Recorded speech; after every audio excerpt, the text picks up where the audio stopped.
Hello, Mountain Fellowship family. As we continue in our new sermon series, I wanted to clarify something that I said in my sermon last Sunday. I'm afraid I may have left you with a partial picture of what it means to be a normal Christian in a normal church.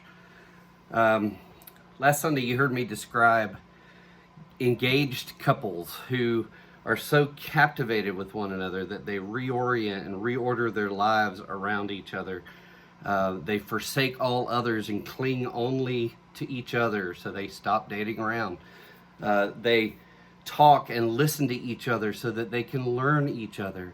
They linger over a meal to commune with each other. They do as much as they can together. They sacrifice themselves to serve one another. They talk and listen and pray and play together. They do this because they're smitten with one another. They're captivated. They're in love. And that's what Luke describes in Acts chapter 2 when he describes what's happening to these new Christians. They're captivated with the love of this Jesus who gave his blood to forgive people who thought he was nothing. And so they embraced this Jesus and they reoriented and reordered their lives around him. And they devoted themselves to the apostles' teaching so that they could learn Jesus more. They devoted themselves to the breaking of bread so that they could, in worship, linger over a meal with Jesus and commune with him.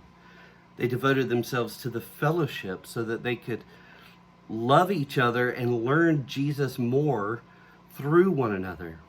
They devoted themselves to the prayers to join Jesus in communion and communication with his Father. And they devoted themselves to know Jesus by becoming suffering servants like Jesus. And so, like us, they were devoted to the Word, to worship, to prayer, to fellowship, and to service. Now, here's what I need to say something more than what I said on Sunday. Every married couple knows that it's difficult to sustain that honeymoon level of being captivated, of being smitten with one another. Because we are fallen husbands and fallen wives who are relating to each other in a marriage in a fallen world, it's easy to lose that captivated feeling and devotion. And it's also true that our love matures over time so that it looks a little different on the 25th anniversary than it did on the wedding day. And that's okay.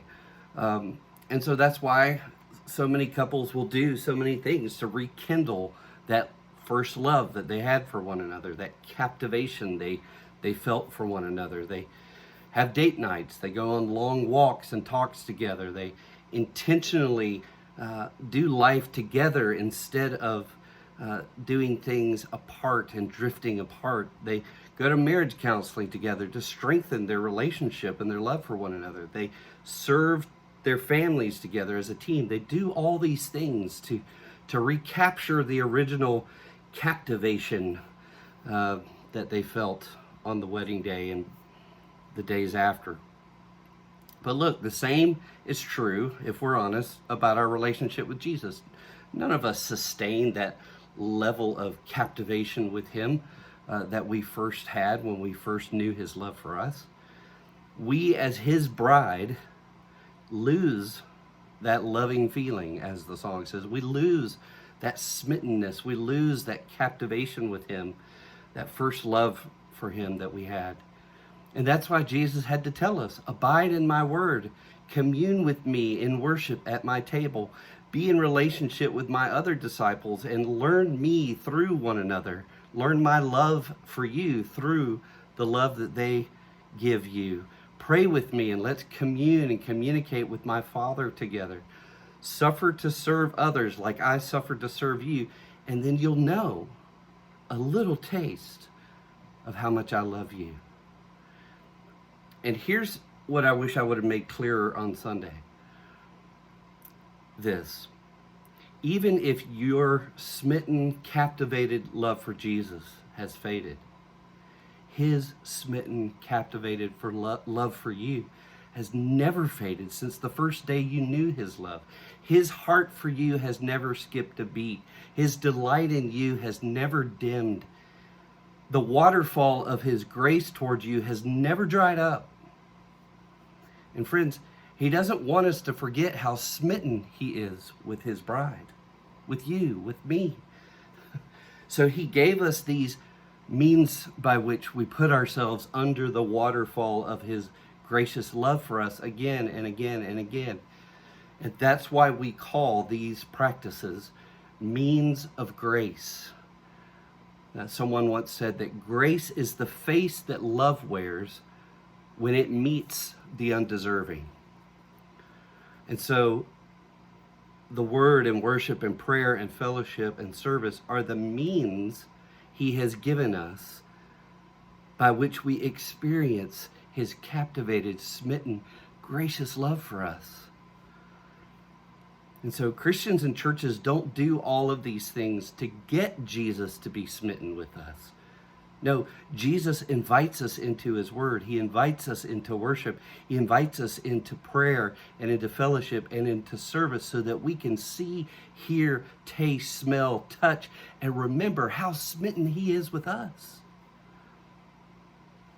It's amazing. Jesus said in John 15:9, "As the Father has loved me, I have loved you. Now abide in my love." Use these means of grace to remember my love for you, he's saying. Use these means of grace to rest in my love for you, to rely on my love for you, to be renewed in my love for you.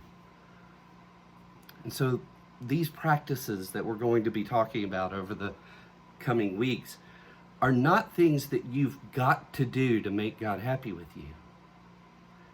No, they're ways that you get to share in and experience how happy he already and always is with you because of Jesus. That's what these things are about. And so this Sunday we'll begin to take one of them every week.